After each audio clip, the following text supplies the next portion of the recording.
এখন আমরা দশম শ্রেণীর পদার্থবিজ্ঞানে বোর্ডে আসা একটি এমসিকিউ প্রশ্ন সমাধান দেখব। প্রশ্নটি সিলেট বোর্ড 17 এবং বরিশাল বোর্ড 16 সালে আসছে। 50 কেজি ভরের এক বালক 7 মিটার পার সেকেন্ড বেগে দৌড়ালে তার গতিশক্তি কত হবে? এখানে বালকটির গতিশক্তি জানতে চাওয়া হয়েছে। আমরা গতিশক্তির সূত্র জানি, হাফ গুণন ভর গুণন বেগ স্কয়ার।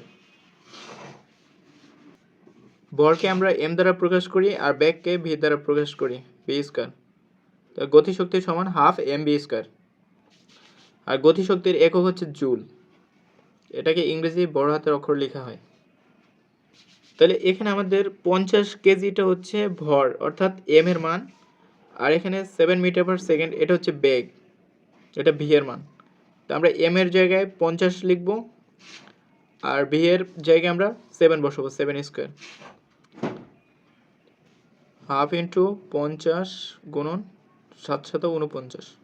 এটাকে ক্যালকুলেটরে বসালে আসবে 1225 একক জুল। এই প্রশ্নটার উত্তর হবে গ।